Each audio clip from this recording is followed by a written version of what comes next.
começa no 120 e ele termina no 134.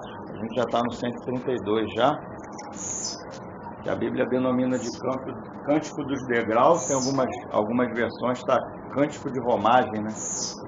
Que era peregrinação ali dos israelitas quando eles voltavam para Jerusalém, para o templo, todo ano para estar adorando o Senhor. E eles faziam isso pelo menos 3 vezes por ano, na Páscoa, né, quando eles tinham que celebrar a Páscoa para estar adorando o Senhor nas festividades ali do templo. E hoje para nós ele tem assim um contexto espiritual, né, que fala da ascensão do Filho de Deus, né, do nosso amadurecimento como Filho de Deus. A gente, quando começa a nossa caminhada, somos filhos, né, técnicos, né? E conforme nós vamos caminhando com o Senhor, ele quer que nós cheguemos à estatura da plenitude do Filho de Deus, né? De varão perfeito, a perfeita varonilidade, a ruiós, né? Filhos maduros. E esses salmos eles vêm falando desse caminhar do Filho de Deus, do cristão, né? Do amadurecimento do Filho de Deus como na sua caminhada cristã, né? E a gente já tem passado assim, né, na vez passada, no Salmo 130, a gente comentou sobre o quebrantamento, né, que é um degrau, né, da caminhada do Filho de Deus. Para a gente avançar como Filho de Deus, diante de Deus, tem que haver um quebrantamento, porque senão a gente fica no nosso ego, né? A gente já estudou também anteriormente sobre o andar na carne, andar no espírito, né? E existe um tempo que a gente fica tem salmo também que fala disso, né? A gente fica nessa briga, na luta da carne com o nosso espírito, né? Da nossa carne com o espírito. E chega um tempo que essa carne ela tem que ser crucificada. A cruz ela vai operando mais profundo, e ela vai operando mais profundo, muitas das vezes no mesmo assunto. E o Senhor fala conosco em determinado assunto ali, e às vezes a gente é vitorioso naquele assunto ali que o Senhor trata conosco, né? E daqui a pouco o Senhor volta naquele mesmo assunto ali, mas o Senhor já tratou com aquele assunto conosco. Mas às vezes o Senhor ele quer tratar naquele mesmo assunto ali conosco, mas de uma forma mais profunda, naquele mesmo assunto. O Senhor ele vai avançando conosco, né, no nosso caminhar, até que haja realmente a total crucificação do velho homem, para que a gente possa falar que já estou crucificado com Cristo, para que isso seja uma realidade em nós, como isso era a realidade na vida de Paulo, né? A ponto de dizer, já estou crucificado. E essa vida que agora eu tenho nessa carne, eu vivo pela fé no Filho de Deus. Então isso já era algo real na vida de Paulo. E o Senhor quer também que nós avancemos de forma que essas coisas sejam realidade em nós, né? Que realmente a nossa carne esteja crucificada com Cristo, na sua plenitude. E a nossa vida, o nosso viver, seja realmente Cristo. A nossa vida nessa carne terrena agora seja pela fé no Filho de Deus, uma vida no Espírito, né? Uma vida pelo Espírito. E a gente estudou também sobre o quebrantamento do ego, né, do homem, que às vezes a carne está morta, mas a gente ainda tem muita coisa do nosso ego também. E o 131 ele vai falar da humildade, que é a ausência plena do nosso ego. Então a gente passou por essas etapas, né? Só estou relembrando os irmãos, né? O 131 ele vai falar da humildade, que é a ausência do eu, é quando esse ego, ele já está totalmente quebrado, a carne já está tratada, e agora, vazio de nós mesmos, né? Agora Cristo ele pode se expressar através de nós, que vimos que a humildade ela não é um atributo de nós mesmos, natural ao homem. Mas a humildade ela é um atributo do próprio Filho de Deus. Cristo ele é humilde, né? Ele se esvaziou de si mesmo, né? Vimos essas coisas. E ele se esvaziou como Deus, né?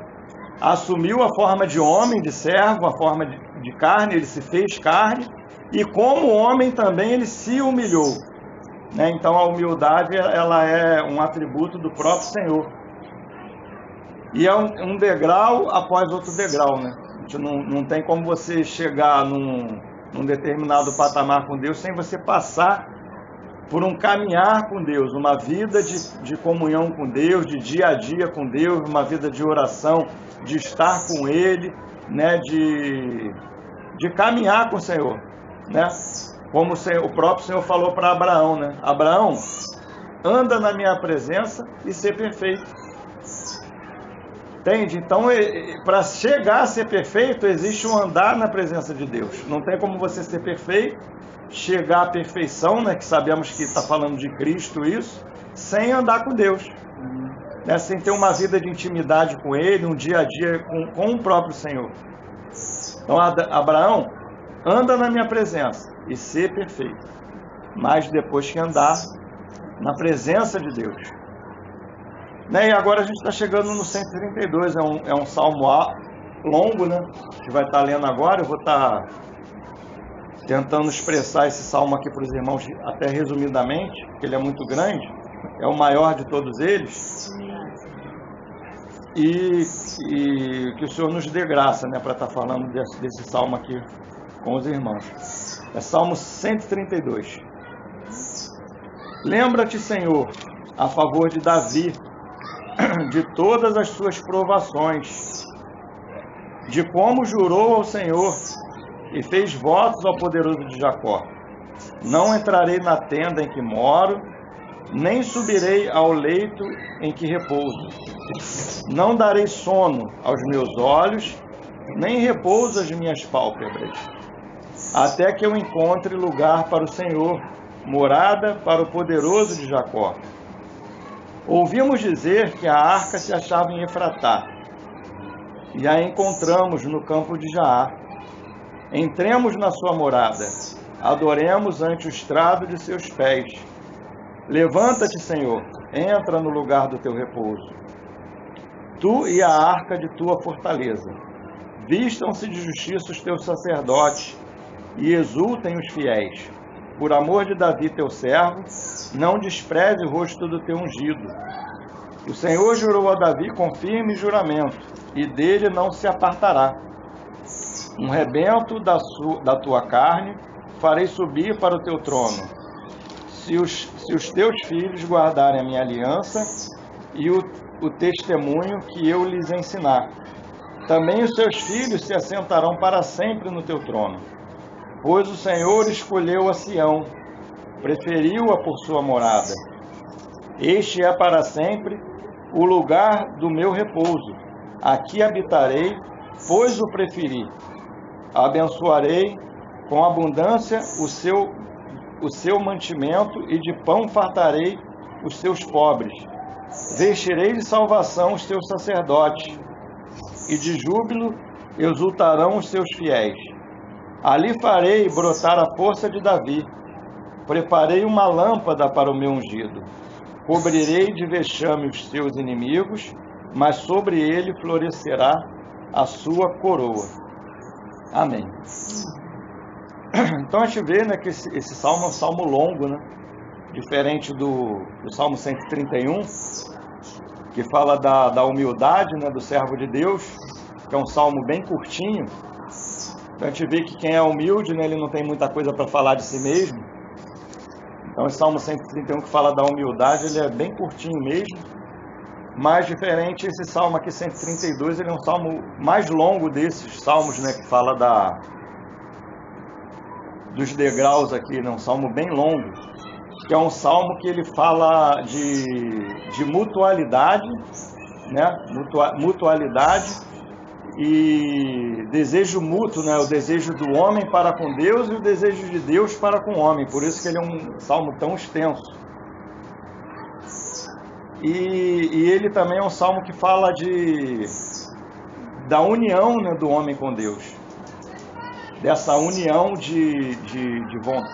do homem para com Deus. União de vontade, união de mente, união de espírito, união de alma. né? Então esse salmo aqui é um salmo que que o Filho de Deus ele já está bem avançado com o Senhor, né? Então a gente viu que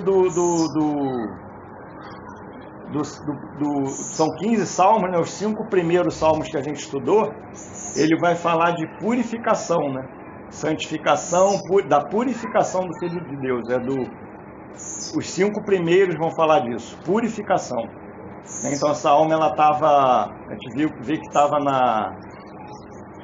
já conhecia o Senhor, né? Mas ela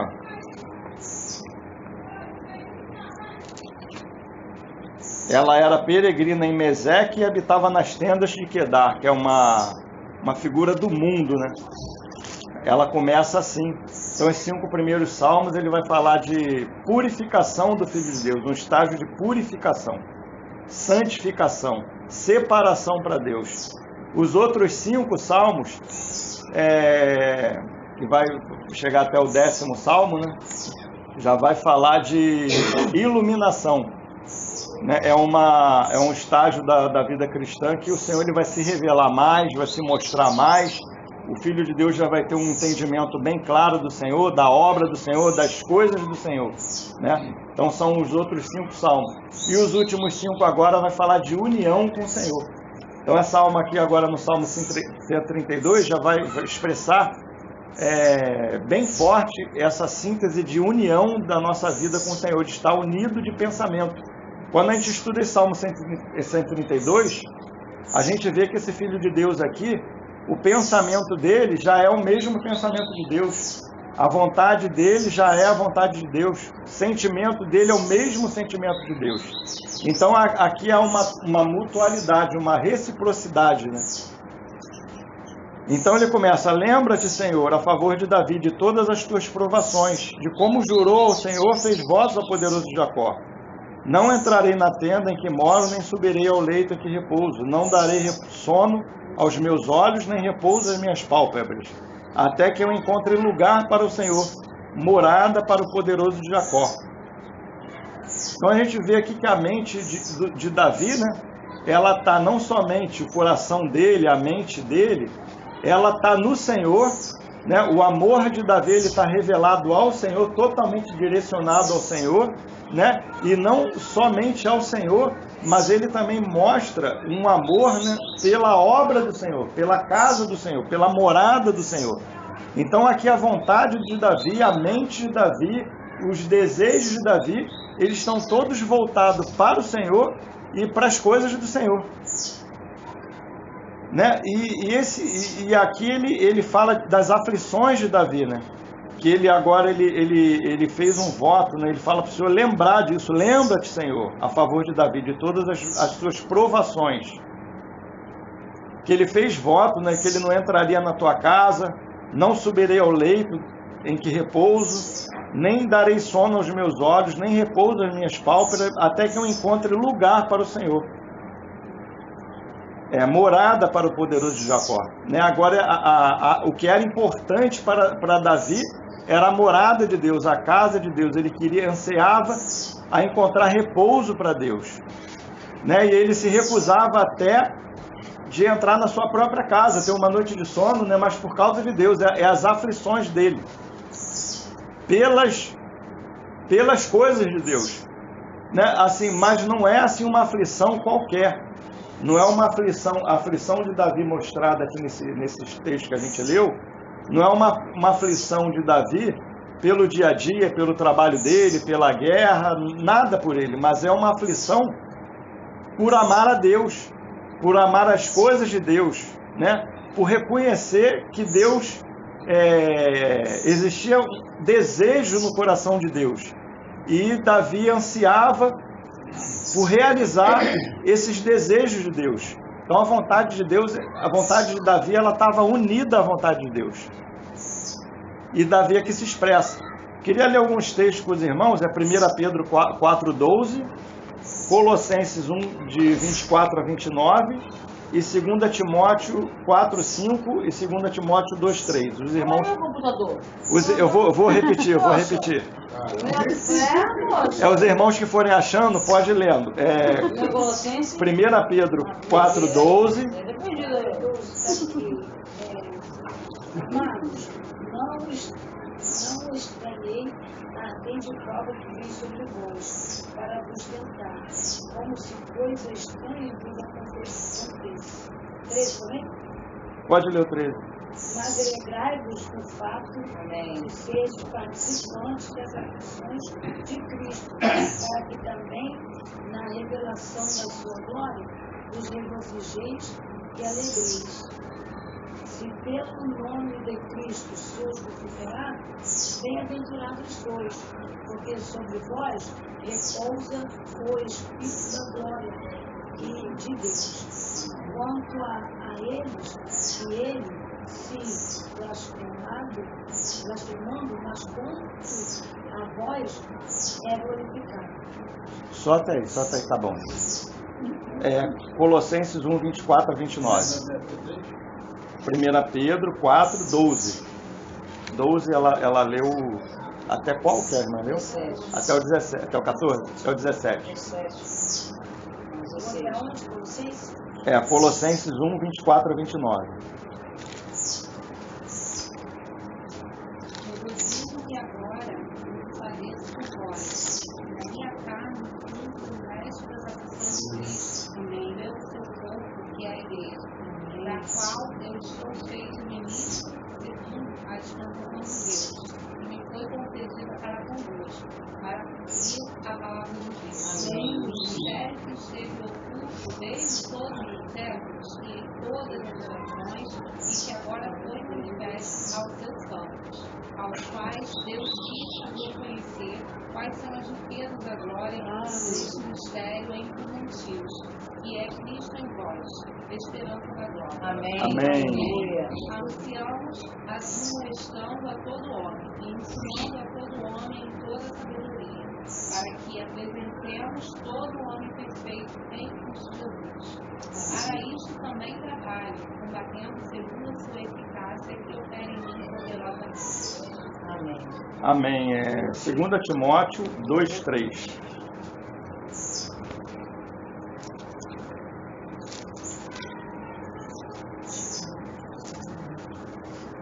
O pois sofre aflições como um bom soldado de Jesus Cristo. E 4, 5. 2 Timóteo também. Ninguém que medita se embaraça com o negócio desta vida, a fim de agradar aquele que o alistou para a guerra. E se alguém também milita, não é coroado senão militar legitimamente. Na 2 Timóteo, capítulo 4, versículo 5. Capítulo 4, versículo 5. Aí está o 2, capítulo 2, versículo 3, capítulo 4, versículo 5. Mas tu se sóbrio em tudo, sofres aflições, faze a obra de um evangelista, cumpre o teu ministério. Amém. Então, irmãos, assim, trazendo esses textos que a gente leu, né, trazendo o que a gente está comentando com relação a Davi, né, no Salmo 132, trazendo a luz assim do Novo Testamento, né, é participar das aflições de Cristo, para a formação de Cristo, né, na igreja, na vida dos irmãos. Você ter essas aflições, sofrer essas aflições com Cristo, né? Você se dedicar, você ter a sua mente, né, nas coisas do Senhor, ali, né, por amor ao Senhor. Isso aqui que acontecia com Davi nessa ocasião. Davi tinha um amor, né, por Deus e pelas coisas dele, pela casa. Davi ansiava essas coisas, as coisas de Deus, de satisfazer os desejos de Deus, o coração de Deus. Era nisso que a vontade de Davi estava. O coração de Davi estava em Deus e na obra de Deus, nas coisas de Deus, na casa de Deus, né? Era um homem segundo o coração de Deus, né? Isso aí que a Bíblia fala, quando a Bíblia fala que Davi é um homem com coração segundo o coração de Deus, é justamente por causa disso, como a irmã falou realmente. Porque tudo que estava no coração de Deus, né, estava no coração de Davi também. Mesmo que ele não fizesse, mas pelo menos se esforçando para fazer. Esse tem que ser o nosso coração. O Senhor conhece que nós somos fracos, conhece a nossa debilidade, porque Ele fez carne para poder saber até onde nós poderíamos ir, mas temos que ter um coração. Um coração. Êxodo 25 fala assim: Deus fala para Moisés: diga ao povo que me traga uma oferta ouçada, cujo coração se mover voluntariamente. Dele aceitarei a oferta, que é ouro, prata e bronze, bronze, né? Amém. Mas, o que nesse versículo, o que mais fala é o coração. Dele aceitarei a oferta, não interessa quanto vai ser a oferta, se vai ser R$1, se vai ser, vamos botar assim, né? R$1, R$10, 5 mil, mas o que vale é o coração. Eu conheço o coração. O Senhor sabe, Senhor, eu sou fraco, eu pequei, mas Ele me aqui, o Senhor me perdoa, sabe? E acho que a vida do cristão é essa. A Nana do Rogério uma vez falou para mim: não existe cristão sem luta. Porque cristão sem luta vive numa zona de conforto, vive numa zona de, tá tudo bem, sabe? E vai vivendo. E não se achega ao Senhor. Não é incapaz. Se você não tiver uma luta, se não tiver, você é incapaz de ajoelhar para orar. Nem para agradecer o Senhor por mais um dia que você recebeu. Se você não tiver um coração ali, Senhor, sabe? Lutando contra a carne, né? Lutando contra a nossa carne. Porque se deixar, você acha que vai medir? Para cá, na coluna? Não. Amém. Então a gente vê que esse era o desejo de Davi, né? Ele sabia que ia ter, né, as aflições. Sim. E ele estava pronto para suportar as aflições de guerra, do que viesse ele pelo Senhor, pelas causas do Senhor, né? E a gente viu também o exemplo de Pedro, né? Falando ali aos crentes naquela ocasião, né? Essa palavra de Pedro para nós também hoje, nesses dias. E de Paulo também, falando aos Colossenses e a Timóteo também, né? Participar das aflições de Cristo, né? E agora vamos continuar, versículo 6. Ouvimos dizer que a arca se achava em Efratá, e a encontramos no campo de Jaar. O irmão quer achar também 1 Crônicas 13, de 1 a 4. 1 Crônicas 13, de 1 até o 4. Aqui o Salmo 132, 6 fala: ouvimos dizer que a arca se achava em Efratá, e a encontramos no campo de Jaar. 1 Crônicas 13, 1 a 4. O irmão que achar pode ler. Teve Davi conselho com os capitães dos milhares e dos centros e com todas os tribunais e com os príncipes. E disse Davi a toda a congregação de Israel: se bem me parece, e se bem isto do Senhor nosso Deus, enviemos depressa mensageiros a todos os nossos outros irmãos em todas as terras de Israel, e aos sacerdotes e aos levitas, com que eles nas cidades em que nos seus arrabaldes, para que se juntem conosco.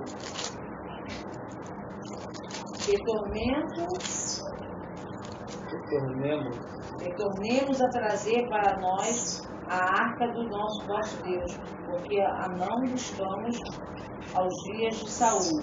Então disse toda a congregação que assim se fizesse, porque esse negócio pareceu bem aos olhos do nosso povo, de todo o povo. Desculpa, nós estamos tornando. Amém. Então a gente vê que ele pesou o consenso, né? Eu vou buscar, tá lá no meio do povo, tá? E ele achava que era bom aos olhos do povo, né? A gente vê aqui o princípio primeiro, né, nesse texto que a gente leu, né? Consultou Davi os capitães de 1000 e os de 100 e todos os príncipes. A gente vê que o princípio de Davi, né? Primeira coisa, ele foi resolver algo que ele via que era necessário para o povo de Deus, que era trazer a arca, que era uma figura, né? A gente sabe hoje que é uma figura da presença de Deus mesmo, do Senhor no nosso meio. Mas Davi, ainda assim, que fosse algo bom para o povo, ele não faz sozinho, ele vai para a comunhão. Ele vai consultar os irmãos lá, o povo ali, né? Ele não faz algo dele mesmo, ele vai para a comunhão. Ó, se é bem aos olhos, ele não faz algo só, né? Então, isso aí é outro princípio de Davi. Oi? Não faz isolado. Ele consulta, né, a congregação ali, os anciãos, os irmãos, o povo ali, né, para ver se estava de acordo com ele. E diferente de Saul, ele fala, né, que a gente vê que o reinado todo de Saul, eles não trouxeram a arca para o meio do povo. Saul, ele foi um rei, né, com o coração segundo o coração do povo. O desejo de Saul era de agradar o povo. Não tinha desejo nenhum de agradar a Deus. Esse era o desejo do coração de Saul.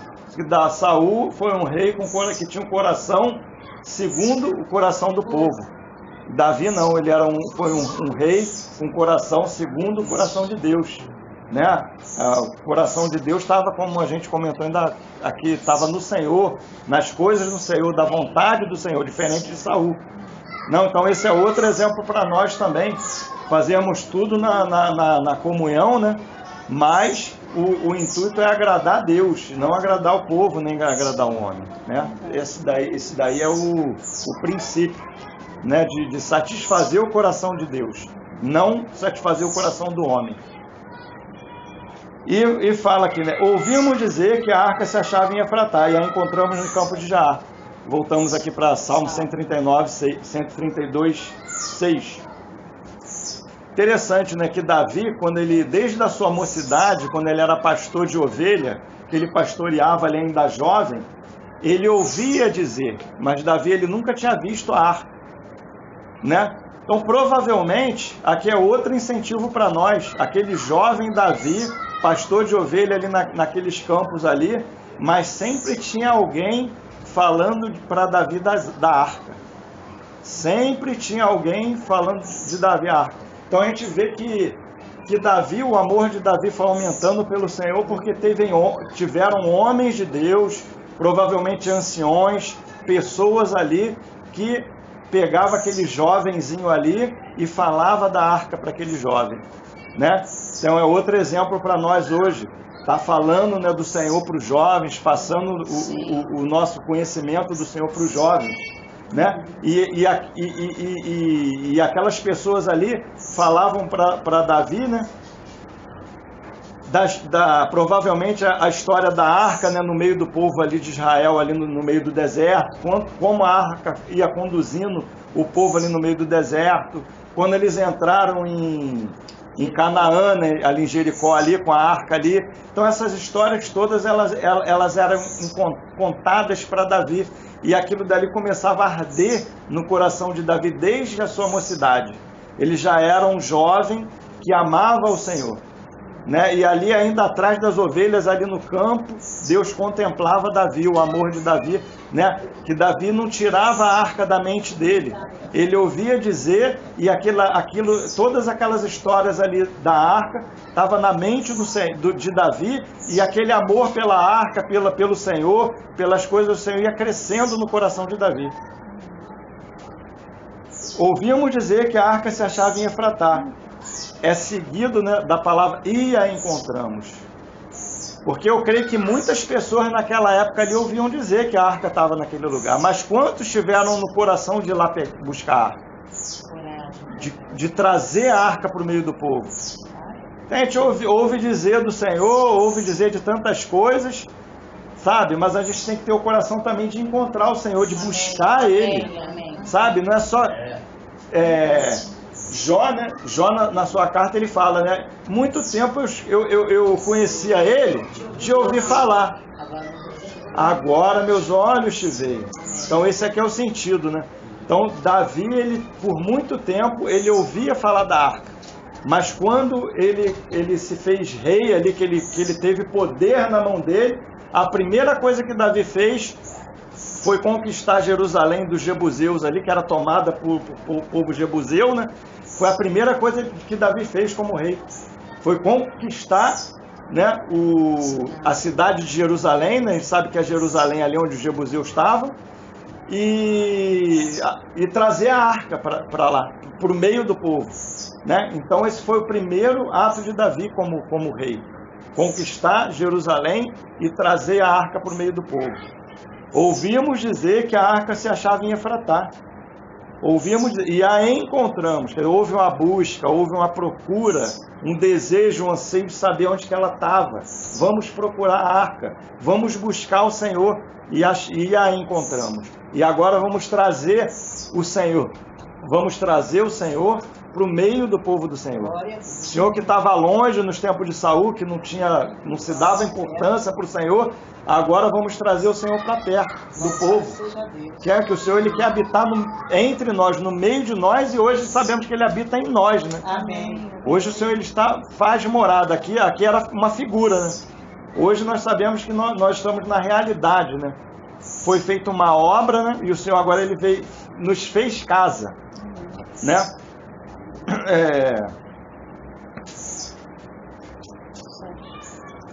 Entremos na sua morada, adoremos entre os estrados dos seus pés. Levanta-te, Senhor, entra no lugar do teu repouso. Olha o anseio de Davi pelo repouso de Deus, que Deus encontrasse repouso no meio do seu povo, né? Descanso no meio do povo, morada no meio do povo. Esse era o coração de Davi, né? Tudo que Deus ansiava, pensava e desejava, e que Deus encontrava satisfação, também era a satisfação de Davi, o desejo dele, né? Era unido de espírito, de pensamento e de alma com Deus, né? E esse é o desejo do Senhor também para nós, que nós alcancemos, né? Termos a mente de Cristo, né? Não só o Senhor ele salvou nosso espírito, quando Ele selou o nosso espírito quando nós cremos, mas o Senhor Ele quer ganhar também a nossa mente, sabe? Para que a gente tenha a nossa mente, possamos dizer também com verdade, com realidade, que nós temos a mente de Cristo, que a mente de Cristo ela é formada em nós, né? Que o Senhor ele quer ganhar também a nossa vontade, o nosso desejo, o nosso coração, as nossas vontades ser a mesma vontade do Senhor, né? Vistam-se de justiça os teus sacerdotes e exultem os teus fiéis, né? O desejo de Davi, que se tivesse também no meio do povo de Deus um serviço, né? Um serviço correto a Deus.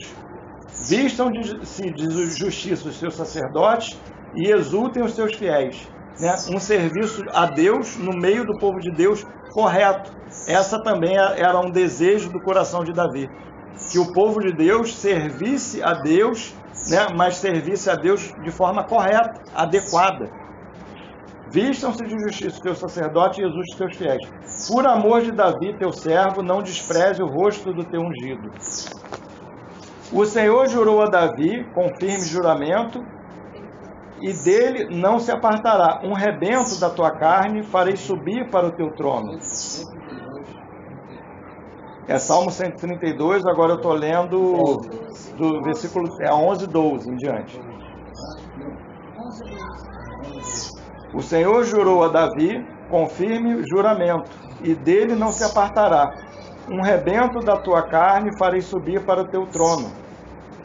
Se os teus filhos guardarem a minha aliança e o teu testemunho, que eu lhes ensinar, para que os teus filhos se assentarão para sempre no teu trono. Então aqui, né, irmãos, é uma figura, a gente vê aqui que é uma figura do reino eterno de Jesus, né? Então que o Senhor ele já está falando, né, da promessa a Davi. Porque ele conhecia o coração de Davi, o amor de Deus também estava em Davi, Deus amava Davi também, era algo recíproco, né? Como eu digo, é um salmo que fala de mutualidade, o amor de Davi para com Deus e o amor de Deus também para com Davi. Se eu pudesse resumir assim esse salmo, eu diria que esse salmo é o salmo que fala do amarás teu Deus de todo o teu entendimento, de toda a tua força, de todo o teu coração. É um salmo que ele fala do amor, né, pleno do Filho de Deus por Deus. É aquele amor de todo entendimento, o amor pela vontade de Deus, de toda a tua força. É assim que Davi amava o Senhor. Ele não media esforço, sofria aflição, passar por guerra, por luta, né? Ele amava Deus com todo o ser dele. né? E Deus promete agora para Davi, né, algo que Davi ele vai entender um pouco mais tarde, que a gente vai ler aqui, né? Que é o reino eterno que vinha da descendência de Davi, que era o reino do filho amado, né? De Jesus mesmo, que vem da descendência da tribo de Judá, né? Que é por isso que Jesus também é conhecido, Jesus, filho de Davi, né? O cego gritava, Bartimeu, né? Tende compaixão de mim. Ele vem da raiz de Jessé, da linhagem de Davi, do rei Davi, né? Pois o Senhor escolheu a Sião, preferiu por morada. Eu queria ler, antes disso, de eu estar falando, queria ler para os irmãos também 2 Samuel 7, 4 a 17. 2 Samuel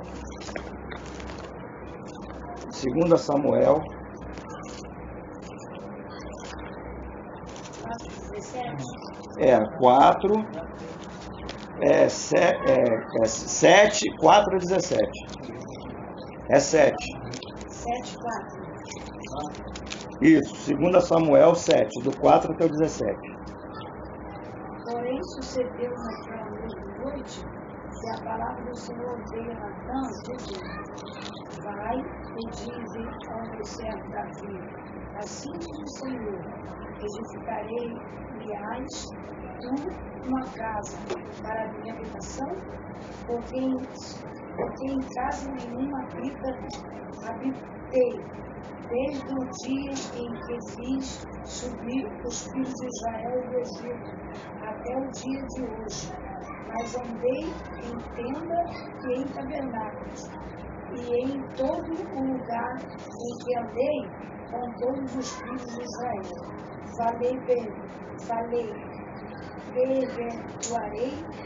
Perpetuarei alguma palavra, alguma das tribos de Israel, a quem mandei apacentar o meu povo de Israel, dizendo: Porque não me edificareis uma casa de servo. Agora, pois, assim dirás ao meu povo, ao meu servo Davi: Assim diz o Senhor dos exércitos: Eu te tomei das malhadas de detrás das ovelhas, para que fosse o soberano sobre o meu povo, sobre Israel. Eu fui contigo por onde quer que foste, e destruí o teu inimigo diante de ti, e fiz grande o teu nome, como o nome dos grandes que há na terra. E preparei lugar para o meu povo, para Israel, e o plantarei para que habite no seu lugar, e não mais seja removido, e nunca mais os filhos da perversidade o afligirá, como Dante. E desde o dia em que mandei que houvesse juízes sobre o meu povo Israel, a ti, porém, te dei descalço de todos os teus inimigos. Também o Senhor te fez saber que te fará casa. Quando teus dias forem completos e vieres a dormir com os teus pais, então farei levantar depois de ti um dentre a tua descendência, o qual sairá das tuas entranhas, e estabelecerei o seu reino. Este edificará uma casa ao meu nome, e confirmarei o trono do seu reino para sempre. Eu lhe serei por pai, e ele me será por filho. E se vier a transgredir, castigá-lo-ei com vara de homens e com açoite de filhos de homens. Mas a minha benignidade não se apartará dele, como a tirei de Saul, a quem tirei de diante de ti, porque a tua casa e o teu reino serão firmados para sempre diante de ti. Teu trono será firme para sempre, conforme a todas estas palavras e conforme a todos estes que são, assim falou Natan Davi. Por isso ele é filho de Davi, é Cristo. É isso mesmo, está falando da... Maravilha. A gente vê que esse texto aqui, irmãos, é assim, bem interessante. Ele revela, assim, Salmo 132 que a gente está lendo, da mutualidade de Davi. A gente vai ver Davi amando a Deus e querendo fazer casa para Deus, descanso para Deus, trazer a arca para o meio do povo de Deus, né? A presença de Deus ali no meio do povo. Davi, esse era o coração de Davi. Agora esse texto aqui, a gente já vai ver a resposta de Deus. A gente começa a ver a resposta de Deus para Davi. Tudo que Davi queria fazer para Deus, Deus está fazendo para Davi. Interessante que Davi começa no versículo 2, esse mesmo texto, 2 Samuel 7. Olha, eu moro em casa de cedros e a arca de Deus se acha numa tenda. Davi, ele já estava com seu palácio pronto. Do instante que Davi colocou no coração dele construir uma casa para Deus, Deus fez um palácio para ele. Deus continuava na tenda, mas ele já estava no palácio. Então a gente vai ver que tudo que Deus faz, Deus falando para ele, olha, eu coloquei meu povo em descanso, eu fiz isso, eu fiz aquilo, tudo que Davi queria fazer para Deus, Deus já tinha feito. E ele promete que Davi ainda não entendia sobre a igreja, não tinha esse entendimento de igreja, né? Ele fala, olha, virá da sua descendência um rebento, e ele... Porque aí já não era filho de Davi que ia edificar, já era Cristo. Já era Cristo, isso aí. A casa de Deus, que somos nós. 13, versículo 3. Este edificará uma casa ao meu nome. Está falando do próprio Cristo. Este edificará uma casa ao meu nome. Está falando de Cristo, da igreja. Né? E aí ele fala, versículo 8. Agora, pois assim dirás ao meu servo Davi. Assim diz o Senhor do Exército. Tomei-te da malhada. O Senhor tomou ele, foi o Senhor que fez. Tomei-te da malhada. De trás da ver. Para que com um propósito. Deus não faz nada sem propósito. Para que, propósito de Deus, fosse príncipe sobre o meu povo. Por que Deus queria que ele fosse príncipe? Porque Deus conhecia o coração dele. Porque Deus sabia que a vontade de Davi era a vontade dele. O reino de Davi era o reino de Deus. Sabe? De tal forma que o palácio de Davi era a casa de Deus. E o templo era a casa de Davi. Eles eram tão unidos. O próprio Davi era uma figura de Cristo. Né? A comida e a bebida de Davi era fazer, eu posso dizer assim, isso não está na Bíblia, mas eu posso dizer que a comida e a bebida de Davi era fazer a vontade de Deus. Isso é uma frase de Cristo. Porque Davi é uma figura do próprio Senhor. O reino de Davi era o reino do Senhor. Né? A casa de Davi era uma figura da casa de Deus. Né? Era uma expressão, né? Uma figura do Senhor. Para que fosses príncipe sobre o povo, sobre Israel. Fui contigo, por onde quer que andasse. O Senhor foi com ele. Eliminei os teus inimigos. O Senhor que eliminou os inimigos. Davi não fez nada, era o Senhor que fazia tudo. Diante de ti. E te fiz grande. O Senhor fez ele grande. Te fiz grande. E o teu nome, como só os grandes têm na terra. O Senhor que fez. Tudo que Davi queria fazer o nome do Senhor grande. Eu vou fazer teu nome grande então, Davi. É só eu que vou fazer contigo. Preparei lugar para o meu povo. Davi queria preparar lugar de descanso para o povo, para Deus. Eu preparei lugar para o povo. Foi o Senhor que fez. Para que habite no seu lugar e não mais seja perturbado. Jamais os filhos da perversidade aflijam como dantes. Desde o dia em que mandei houvesse juízo sobre o meu povo Israel. Dar-te-ei, ó Senhor, dar-te-ei, o Senhor que vai dar-te-ei, porém descanso de todos os teus inimigos. Também o Senhor te fez saber que Ele, o Senhor, te fará casa. Que é o Senhor que quer fazer dele casa. E Davi, de certa forma, eu queria ler com os irmãos aqui, a continuidade desse texto. Davi entende isso, que ele fala aqui no versículo 18, nesse mesmo texto, o 18 e o 19. Então entrou Davi, o rei Davi, na casa do Senhor, ou seja, lá no templo. Perante ele disse: quem sou eu, Senhor Deus? E qual é a minha casa, para que me tenhas trazido até aqui? Foi isso ainda há pouco aos teus olhos, Senhor Deus, de maneira que também falaste a respeito da casa do teu servo para tempos distantes.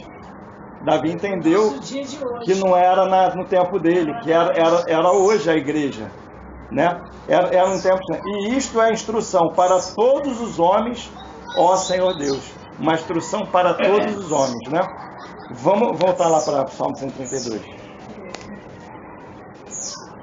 Versículo 13. Pois o Senhor escolheu Sião, preferiu-a por sua morada. Agora, interessante, eu queria trazer para os irmãos isso aqui, que o Senhor escolheu Sião, preferiu-a por sua morada. 2 Crônicas 3:1. Irmão que achar pode ler. 2 Crônicas 3:1.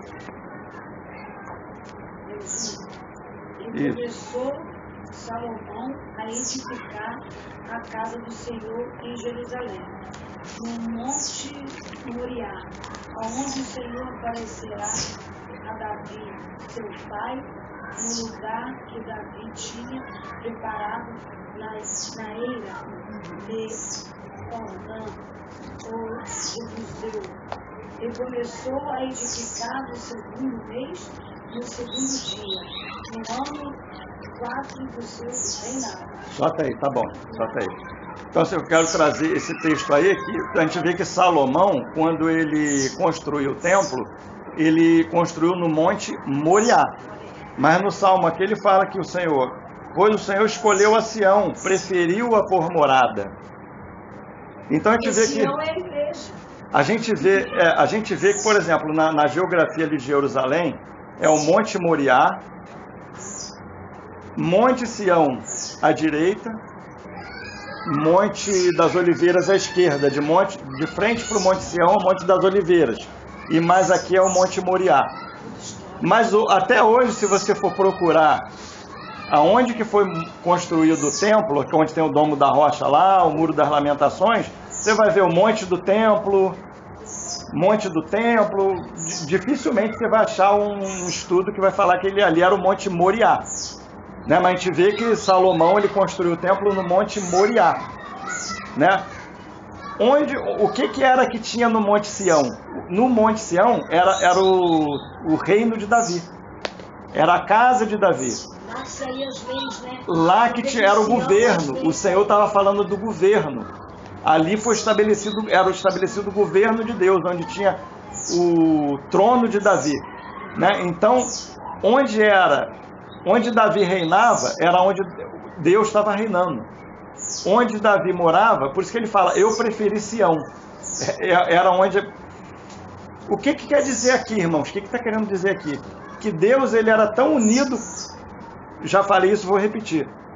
Deus e Davi eles eram tão unidos de espírito, alma, corpo, que aonde Davi morava era onde Deus morava. A casa de Deus, né, que era no Monte Moriá, também era a casa de Davi.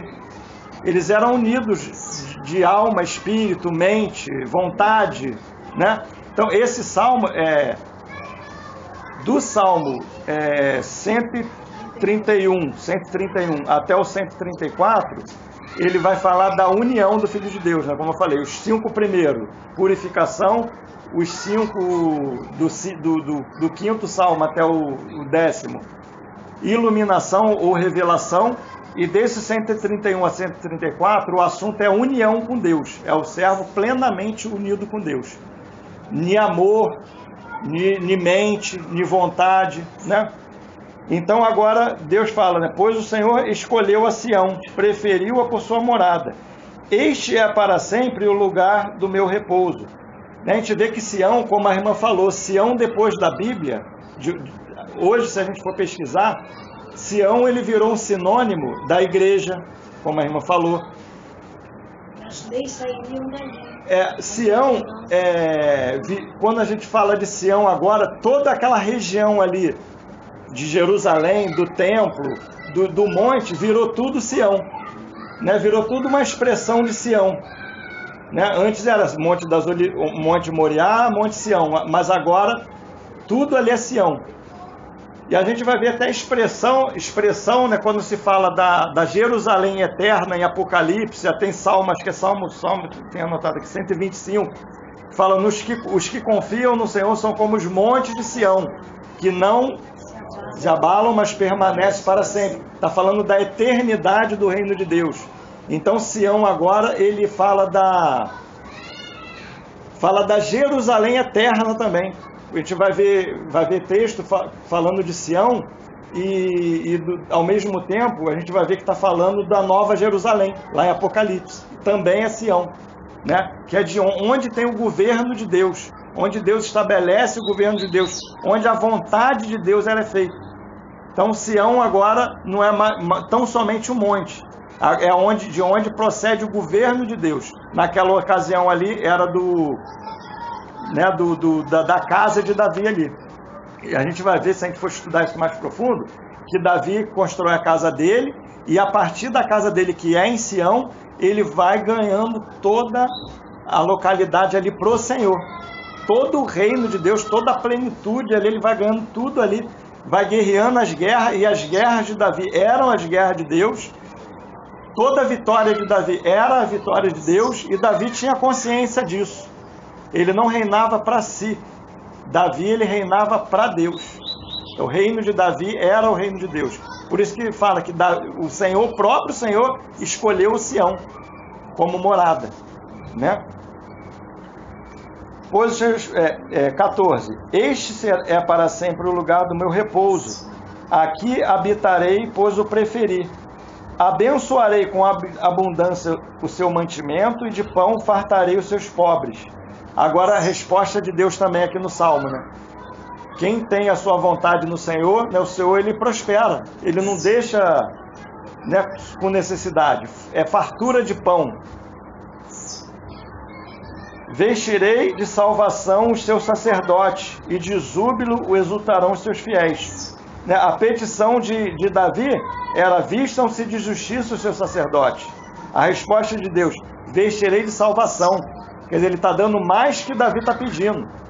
Davi pede justiça, para o Senhor vestir os sacerdotes de justiça.